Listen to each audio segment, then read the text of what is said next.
গেল ৩ দিন হলো ফের বাড়তে শুরু করেছে যমুনা নদীর পানি, ফলে নতুন করে বন্যার শঙ্কায় নদী পাড়ের মানুষ। তবে আতঙ্কিত না হবার পরামর্শ দিয়েছে পানি উন্নয়ন বোর্ড। এ নিয়ে আরো জানাতে সিরাজগঞ্জ থেকে সরাসরি যুক্ত হচ্ছেন সহকর্মী শুভ কুমার ঘোষ।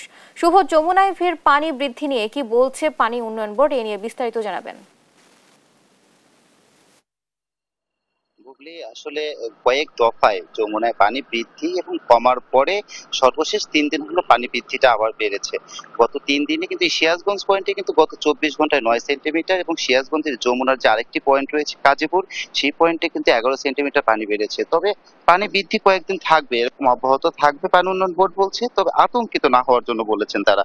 তারা বলছেন যে এই দফায় আগামী ১৫ দিনের যে পূর্বাভাস তাদের কাছে রয়েছেন, সেইটা দিয়ে কিন্তু তারা বলছেন যে এই দফায় হয়তো ৪৫ থেকে সর্বোচ্চ ৬০ সেন্টিমিটার পর্যন্ত পানি বাড়তে পারে কয়েকদিনে। এরপরে কিন্তু পানিটা আবার নেমে যাবে এবং তাদের যে পূর্বাভাস অনুযায়ী বলছেন যে এইবারে যে পানিটা নেমে যাবে তার মানে বন্যাটা আর হবার সম্ভাবনা নেই। তবে আপনি দেখতে পাচ্ছেন কিন্তু আসলে ইতোমধ্যেই যে কয়েক দফায় পানি কমা বাড়ার পরে এই চরাঞ্চল যেগুলো আছে, যমুনার কিছু চর কিন্তু সেই ডুবো চরগুলো কিন্তু জেগে উঠতে শুরু করেছে। আমি আপনাকে একটু জানিয়ে রাখি আসলে যে সিরাজগঞ্জে যে ২টি পয়েন্ট রয়েছে, সিরাজগঞ্জ শহর পয়েন্টে কিন্তু এখন যমুনা পানি বিপদসীমার ১২১ সেন্টিমিটার নিচ দিয়ে প্রবাহিত হচ্ছে এবং কাজীপুর পয়েন্টে ১৫০ সেন্টিমিটার নিচ দিয়ে প্রবাহিত হচ্ছে বিপদসীমার। ফলে যমুনার পানি কিন্তু বিপদসীমা অনেক নিচে, যার ফলে যমুনা পাড়ের যে মানুষ রয়েছেন এবং সিরাজগঞ্জে বন্যার যে অবস্থা পরিস্থিতি হওয়ার কথা, সেই অবস্থা কিন্তু হবে না। তারা বলছেন যে বন্যা পরিস্থিতি হওয়ার সম্ভাবনা নেই বা সিরাজগঞ্জে তেমন ভারী বন্যা হবে না।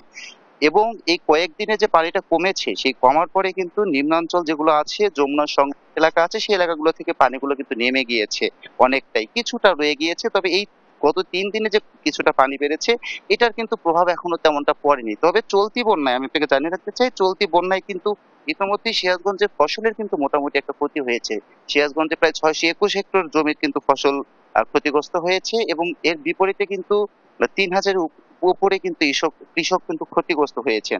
পাশাপাশি যেহেতু এবছরে সিরাজগঞ্জে বন্যার তেমন অবনতি হয়নি, তবে বন্যার যদি অবনতি হয়, মানুষ বন্যা কবলিত হয়ে পড়ে, পানিবন্দী হয়ে পড়ে, সেই ক্ষেত্রে কিন্তু জেলা প্রশাসনের পক্ষ থেকে বলা হয়েছে তাদের ২৮০০ প্যাকেট শুকনো খাবার, ১৮ লাখ নগদ টাকা সহ কিন্তু ঢেউটিন মজুত রয়েছে। কোনো বাড়িঘর ক্ষতিগ্রস্ত হলে তাদের মাঝে এই ঢেউটিন এবং মানুষ পানিবন্দী হলে তাদের মাঝে এগুলো বিতরণ করা হবে। তবে যেটুকু বন্যা কিন্তু সিরাজগঞ্জে হয়েছে, এতে কিন্তু গবাদি পশুর কিন্তু চরম খাদ্য সংকট দেখা দিয়েছিল। মানুষ যারা, যেহেতু সিরাজগঞ্জ বৃহৎ আকারের একটি গবাদি পশু পালন হয়ে থাকে, তারা কিন্তু যে নিম্নাঞ্চলগুলো আছে সেই অঞ্চলের মানুষগুলো কিন্তু গবাদি পশুর খাদ্য সংকটে পড়েছিলেন। তারা কিন্তু বলেছেন যে নিম্ন যে এলাকাগুলো আছে, নিম্নভূমিগুলো দুর্যোগের কারণে প্লাবিত হয়ে যাওয়ার কারণে তারা গবাদি পশু, গরু, হাঁস, মুরগি এগুলোকে কিন্তু, ছাগল এই জাতীয় যে পশুগুলো আছে তাদের কিন্তু খাবার নিশ্চিত করতে পারেননি। তাদের কিন্তু বাজার থেকে অনেক বেশি দামে যে খাবারটা কিনে গবাদি পশুকে খাওয়াতে হয়েছে, যেটা কিন্তু তাদের দরকার ছিল না বলেছে যদি নিম্নাঞ্চলগুলো জেগে থাকতো। আসলে এই ছিল আমার কাছে সিরাজগঞ্জের বন্যা পরিস্থিতির সর্বশেষ তথ্য।